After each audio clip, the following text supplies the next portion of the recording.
दुनिया में हर चीज एक नाटक है। सुख और दुख केवल थोड़े समय के लिए आते हैं और फिर चले जाते हैं। इसीलिए इन सुख दुख को भुलाकर हमेशा आनंद में कैसे रहना है, यही हम आज एक प्रसिद्ध भिक्षु की कहानी के माध्यम से समझेंगे। तो चलिए कहानी की शुरुआत करते हैं। दोस्तों, भगवान ने हर किसी को वह सब दिया है जो उसे मिलना चाहिए था, परंतु कुछ लोग उसकी कद्र करते हैं तो कुछ लोग उसे अनदेखा कर देते हैं। वहीं कुछ लोग अपनी संपत्ति और विशेषताओं का दिखावा करते नहीं थकते। यदि आप भी ऐसे लोगों में से एक हैं या आपके आसपास कोई ऐसा व्यक्ति है तो यह कहानी आपके लिए बहुत खास होगी। ये कहानी थोड़ा लंबी है, लेकिन आपको इससे कई महत्वपूर्ण सवालों के जवाब मिलेंगे। बहुत समय पहले की बात है।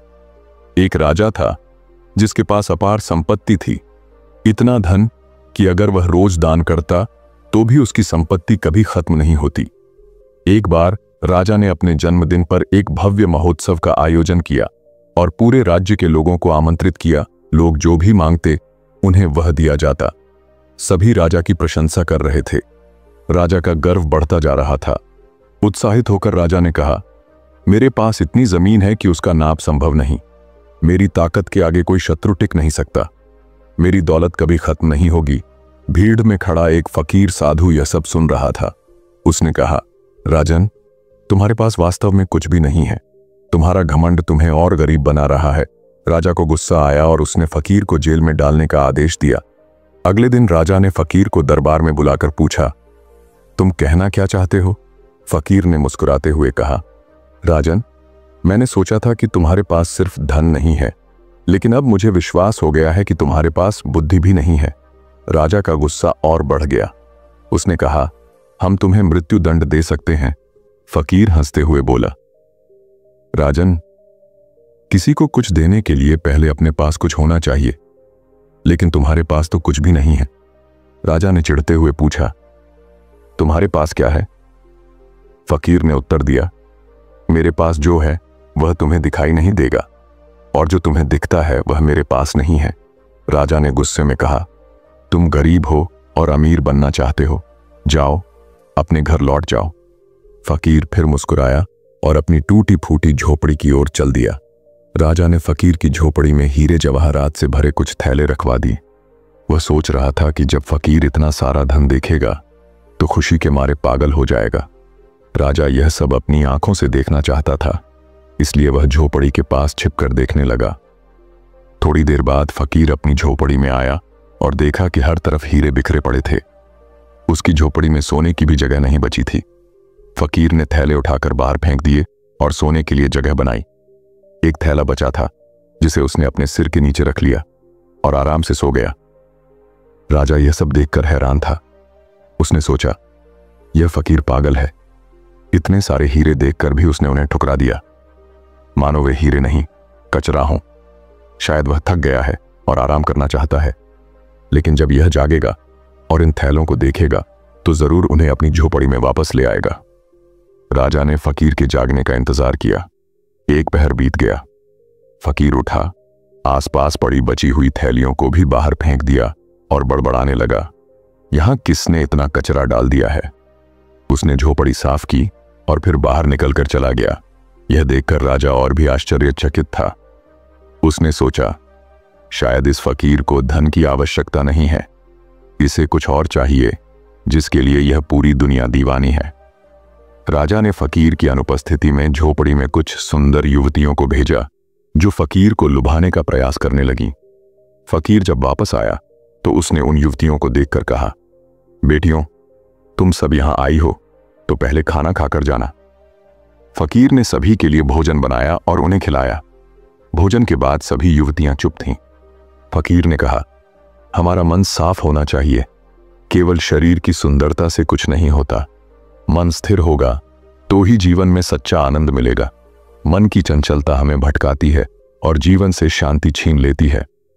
यह सब सुनकर राजा सोचने लगा कि फकीर की सच्चाई और उसकी संतुष्टि उसे किसी भी सांसारिक वस्तु या मोह से परे बनाती है। फकीर ने राजा की झोपड़ी में छुपाई हर चाल को नजरअंदाज कर दिया। जब राजा ने धन नहीं, सुंदरता नहीं तो सत्ता देकर फकीर को लुभाने की कोशिश की, तो भी फकीर ने उसे ठुकरा दिया। अब कहानी यहां से राजा की चेतना और फकीर की गहरी समझ की ओर बढ़ती है। राजा ने फकीर से कहा, मैं तुम्हें कुछ ऐसा देना चाहता हूं जो सबके भाग्य में नहीं होता। यह वह चीज है जिसके लिए लोग लड़ते हैं, मरते हैं और षड्यंत्र रचते हैं। यह कहते हुए राजा ने अपना मुकुट उतारा और फकीर के सिर पर रख दिया। फकीर ने मुस्कुराते हुए कहा, राजन, आपके पास खुद कुछ नहीं बचा है और आप मुझे वही एक चीज देने की कोशिश कर रहे हैं। यह मुकुट देकर आप और भी कंगाल हो जाएंगे। यह सुनकर राजा का क्रोध बढ़ गया। उसने कहा, तुम पागल हो। मैं तुम्हें सुख देना चाहता हूं और तुम उसे ठुकरा रहे हो। मुझे अब समझ आ गया है कि तुम्हें गरीबी ही पसंद है। तुम इसी तरह जीना चाहते हो। फकीर हंसते हुए बोला, जिसे आप सुख कह रहे हैं वह असल में दुख है। आप अपने धन, जमीन और बल पर गर्व करते हैं, लेकिन यह सब नश्वर है। आज यह आपका है, कल किसी और का होगा। यह कभी किसी का स्थायी नहीं रहा। इसी कारण मैं आपको कंगाल कह रहा हूं। राजा ने पूछा, तो क्या तुम चाहते हो कि मैं तुम्हारी तरह बन जाऊं? गंदे कपड़े पहनूं, कटोरा लेकर भीख मांगूं? क्या यही तुम्हारी अमीरी है? फकीर ने शांत स्वर में कहा, राजन, धन, दौलत, राजपाट और व्यापार हमारे जीवन के साधन हैं, न कि हमारे जीवन का उद्देश्य। जिस दिन हम इन साधनों को अपने जीवन का मकसद बना लेंगे, उस दिन हमारा जीवन दिशाहीन हो जाएगा। तब हम केवल अधिक से अधिक धन कमाने, दूसरों को नीचा दिखाने और अपनी सत्ता बढ़ाने में ही उलझे रहेंगे। लेकिन यह सब भूल जाते हैं कि एक दिन ऐसा भी आएगा जब हमें सब कुछ यहीं छोड़कर जाना होगा। तब यह एहसास होगा कि जो कुछ भी हमने कमाया वह हमारे किसी काम का नहीं। यही असली गरीबी है। दुनिया की हर वस्तु हमारे उपयोग के लिए बनाई गई है, लेकिन हम खुद को इन वस्तुओं का मालिक समझने लगते हैं। यह भ्रम हमें घमंड और अज्ञान की ओर ले जाता है और इसी भ्रम में हम अपने जीवन का सच्चा सुख खो बैठते हैं। राजा ने यह सुनकर गहरी सोच में पड़ गया। वह समझ गया कि फकीर का सच्चा सुख धन, दौलत या सत्ता में नहीं, बल्कि सादगी, संतोष और मन की स्थिरता में है।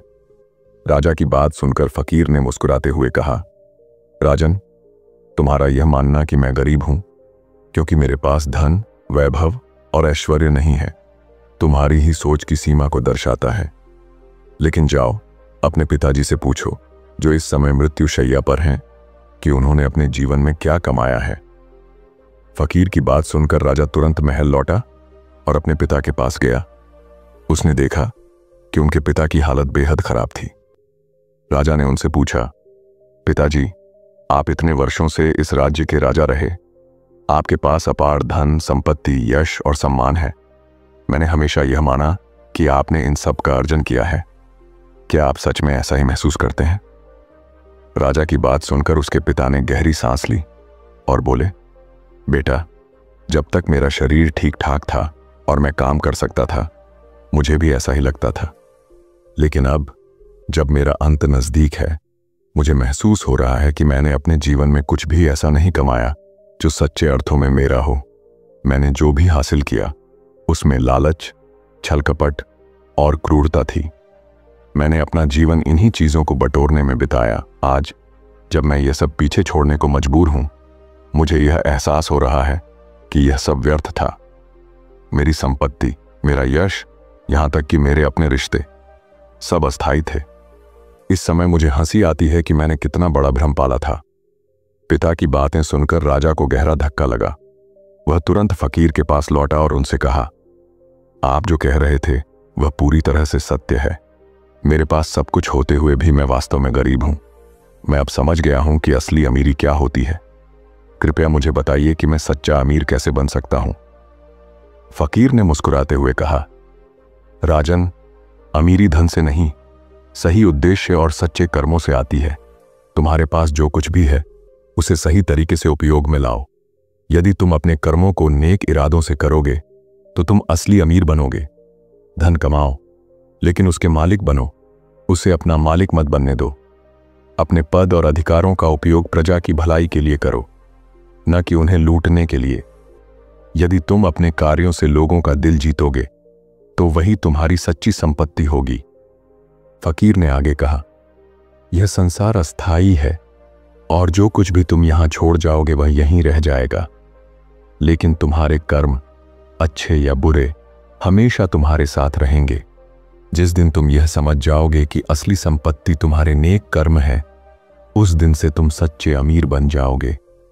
राजा ने फकीर की बातों को ध्यान से सुना और मन ही मन ठान लिया कि अब वह अपनी प्रजा की भलाई के लिए काम करेगा और अपने जीवन को सच्चे अर्थों में समृद्ध बनाएगा। राजा ने फकीर का आभार व्यक्त किया, उन्हें प्रणाम किया और अपने महल की ओर लौट आया। फकीर की दी हुई सीख को अपने जीवन का आधार बनाते हुए राजा ने अपना दृष्टिकोण पूरी तरह से बदल दिया। उसने ना तो किसी पर अनावश्यक दंड लगाया, ना ही व्यर्थ में धन का प्रदर्शन किया और ना ही पड़ोसी राज्यों पर हमला करके उन्हें जीतने की कोशिश की। राजा ने अपने राज्य के लोगों को आत्मनिर्भर बनाने पर ध्यान केंद्रित किया। उसने सुनिश्चित किया कि कोई भी व्यक्ति इतना गरीब न रहे कि उसे 2 वक्त की रोटी न मिले। राज्य में सभी को अच्छे कपड़े, सुरक्षित घर और जीने के लिए पर्याप्त साधन उपलब्ध हों। इसके लिए राजा ने पूरी मेहनत से काम किया। राजा ने यह भी तय किया कि युद्ध केवल अपने लोगों की रक्षा के लिए ही लड़े जाएंगे। उसने अनावश्यक रक्तपात को रोकने के लिए पड़ोसी राज्यों से शांति बनाए रखी।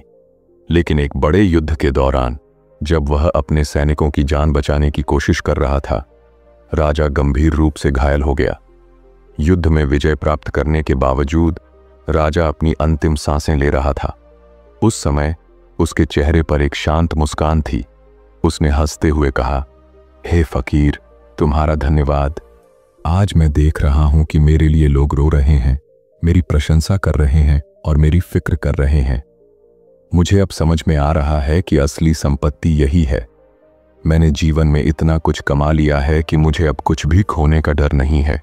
मैं खाली हाथ आया था और खाली हाथ जा रहा हूं। न मेरे पास कुछ अच्छा है और न कुछ बुरा। तभी अचानक वह फकीर वहां प्रकट हुआ और राजा से कहा, हे राजन, इतनी जल्दी क्या है? अभी तो तुम्हें और शासन करना है। फकीर ने अपनी पोटली से एक औषधि निकाली और राजा को पिला दी। कुछ ही समय में राजा पूर्णतः स्वस्थ हो गया। स्वस्थ होने के बाद राजा उस फकीर से मिलने उसकी झोपड़ी में गया, लेकिन वहां कोई नहीं था। फकीर कहाँ गया, यह कोई नहीं जानता। यह घटना राजा के लिए जीवन भर की शिक्षा बन गई। उसने सीखा कि जीवन का असली उद्देश्य धन और वैभव का संग्रह करना नहीं, बल्कि नेक कर्म करना है। दोस्तों, अक्सर हम भी अपने जीवन को केवल धन कमाने में व्यर्थ कर देते हैं। अंत समय पर हमें यह एहसास होता है कि जो कुछ भी हमने इकट्ठा किया वह हमारे किसी काम का नहीं, हमारे साथ केवल हमारे कर्म ही जाते हैं। आइए अब से हम यह प्रयास करें कि हमारा हर कर्म नेक हो और हमारे जीवन का उद्देश्य सिर्फ धन संपत्ति अर्जित करना नहीं, बल्कि सच्चे अर्थों में अमीर बनना हो।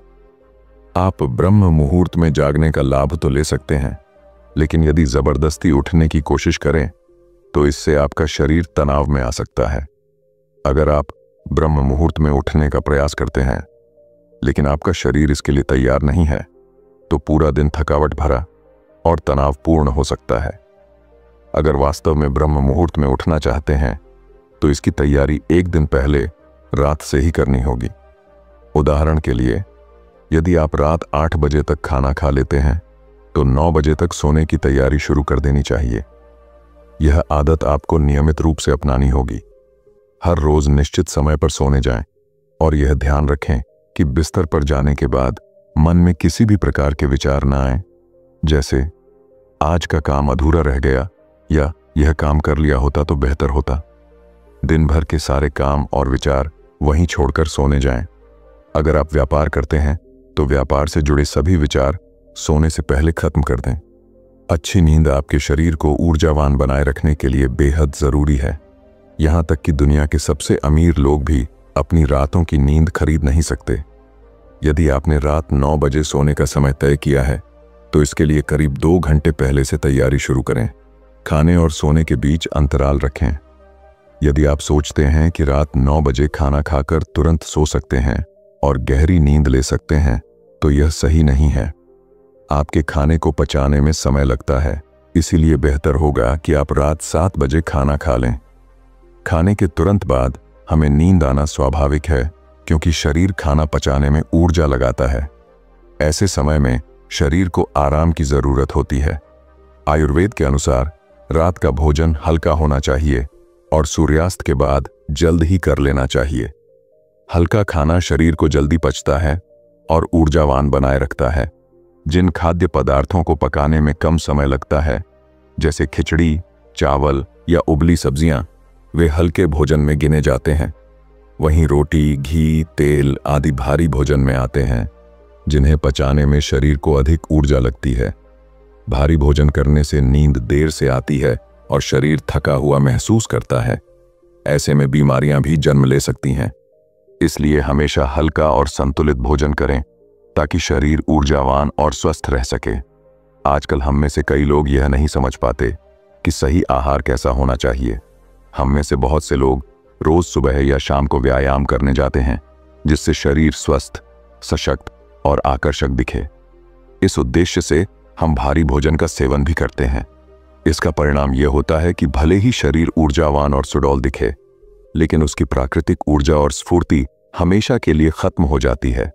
इसलिए कहा जाता है कि शरीर को बलवान बनाने से ज्यादा महत्वपूर्ण है मन को आनंदित रखना। यह बात सही है कि हर व्यक्ति को व्यायाम करना चाहिए, क्योंकि यह शरीर को स्वस्थ, सुडौल और रोग मुक्त बनाए रखता है। लेकिन हमें उतना ही व्यायाम करना चाहिए जिससे शरीर पर अतिरिक्त भार न पड़े और उसे जरूरत से ज्यादा आहार की आवश्यकता न हो। यह शरीर को प्राकृतिक रूप से ऊर्जावान बनाए रखता है। आपने अनुभव किया होगा कि जब आप जरूरत से ज्यादा या कठिन व्यायाम करते हैं तो शरीर थक जाता है और नींद की आवश्यकता बढ़ जाती है। अगले दिन उठने पर भी शरीर थका और ऊर्जा विहीन महसूस करता है। लेकिन जो लोग समझदार होते हैं वे जानते हैं कि चाहे हम शरीर को कितना भी ताकतवर क्यों ना बना लें, एक दिन इसे मिट्टी में मिलना ही है। अगर हम अपने मन को यह समझाने में सफल हो जाते हैं तो यह सबसे बड़ी जीत होती है, क्योंकि मन को काबू में करना इस दुनिया का सबसे कठिन कार्य है। जो अपने मन पर विजय पा लेते हैं वे अपने जीवन पर भी विजय पा लेते हैं। मन ही हमें भटकाता है, मन ही हमें प्रभावित करता है और मन ही हमें दूसरों को आकर्षित करने के लिए प्रेरित करता है। आजकल हम विज्ञापनों और कलाकारों को देखकर प्रेरित होते हैं। उनका सुडौल और आकर्षक शरीर देखकर हमारा मन भी वैसा बनने की चाह रखता है। लेकिन अगर हमारा समाज ध्यान और साधना को प्राथमिकता देता तो हम भी व्यायाम से अधिक ध्यान और मन की शांति को महत्व देते। अब विषय पर वापस आते हैं। रात के करीब 7 बजे हल्का भोजन करें और उसके बाद अपने शरीर और मन को स्थिर करने का प्रयास करें। 7 बजे तक अपने सारे कार्य खत्म कर लें, चाहे वे ऑफिस के हों, व्यापार के या निजी चिंताओं के। 7 से 9 बजे का समय अपने मन को शांत और विचार मुक्त बनाने के लिए उपयोग करें। इसके लिए रात्रि स्नान करें और हल्के गुनगुने पानी का इस्तेमाल करें। स्नान के दौरान सोचें कि दिन भर की थकान, ईर्ष्या, नफरत और चिंताएं इस पानी के साथ बह रही हैं और आपका मन शांत और निर्मल हो रहा है। इसके बाद अपने कमरे में जाएं और हल्की सुगंध का उपयोग करें। कमरे की रोशनी कम कर दें और शांत संगीत सुनें। फिर बिस्तर पर लेटें और किसी भी उपकरण का उपयोग न करें। सोने से पहले अपने मन में ब्रह्म मुहूर्त में उठने का निश्चय करें। अपने मन को प्रभु पर भरोसा करते हुए कहें कि आप 4 बजे उठना चाहते हैं और यह निश्चय आपको ध्यानपूर्वक करना है। यह प्रक्रिया 21 दिनों तक करें। आप देखेंगे कि पहले जो नींद 8 से 10 घंटे में पूरी होती थी, अब 4 से 5 घंटे में ही पूरी हो जाती है। आपका शरीर ऊर्जावान, मन शांत और हर कार्य में समर्पित महसूस होगा। इस नई ऊर्जा के साथ ध्यान करना आसान हो जाएगा और ब्रह्म मुहूर्त में किया गया ध्यान अत्यंत लाभकारी होता है। ध्यान से आप सृष्टि की असीम शक्ति को समझ पाएंगे, सत्य को जान पाएंगे और जीवन सरल और आनंदमय होगा। यह ज्ञान केवल पढ़ने की नहीं, अनुभव करने की चीज है। जब इसे अनुभव करेंगे तो यह आपके जीवन में सकारात्मक परिवर्तन लाएगा। आपसे निवेदन है कि इस कहानी से जो कुछ सीखा है उसे दूसरों के साथ साझा करें। चैनल को सब्सक्राइब करना और वीडियो को लाइक करना ना भूलें। आपका हर दिन शुभ हो और आपका जीवन खुशियों से भरपूर रहे। धन्यवाद। नमो बुद्ध।